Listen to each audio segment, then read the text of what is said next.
السلام علیکم ورحمۃ اللہ وبرکاتہ. اعوذ باللہ من الشیطان الرجیم. بسم اللہ الرحمن الرحیم والصلاۃ والسلام علی رسولنا محمد سید الاولین والآخرین.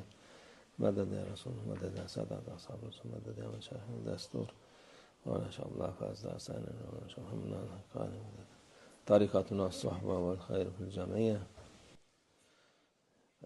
ہم ان دنوں میں ہیں جن کے بارے میں رسول اللہ صلی اللہ علیہ وسلم نے ذکر کیا.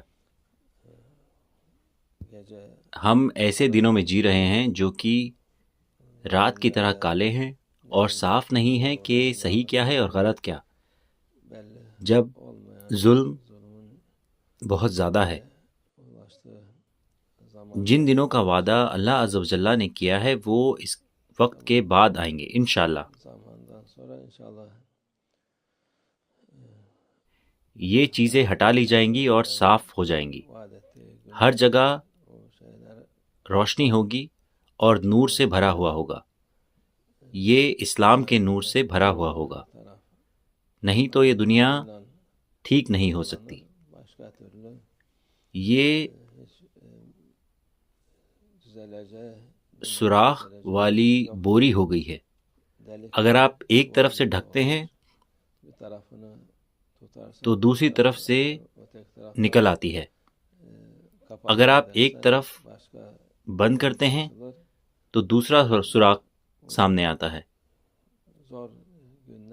یہ دن مشکل ہیں لیکن یہ مومنین کے لیے آسان ہیں, کیونکہ جن دنوں کا رسول اللہ صلی اللہ علیہ وسلم نے ذکر کیا اور اللہ عز و جل نے وعدہ کیا وہ اس کے بعد آئیں گے.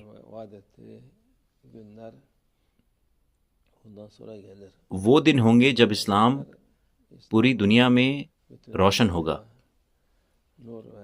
جب وہ انصاف لائے گا اور خوبصورتی لائے گا انشاءاللہ. اندھیرے کے بعد روشنی ہے, یہ بالکل ہے, اور مشکل کے بعد آسانی, کہتا ہے اللہ عز و جل. مومنین دنیا سے نہیں گھبراتے کیونکہ وہ اللہ عز و جل پر بھروسہ کرتے ہیں اور رسول اللہ صلی اللہ علیہ وسلم کے راستے پر چلتے ہیں. انہیں پتا ہے کہ یہ دنیا آرام کی جگہ نہیں ہے. لیکن جو مومن نہیں ہیں, بنا ایمان والے لوگ, وہ پریشان ہو جاتے ہیں کہ کرنا کیا ہے. وہ شک و شبہ میں پڑ جاتے ہیں, پریشان ہیں, گھبرائے ہوئے ہیں اور مایوس ہیں. ہمیشہ یہ سوچتے رہتے ہیں کہ اب کیا کرنا ہے.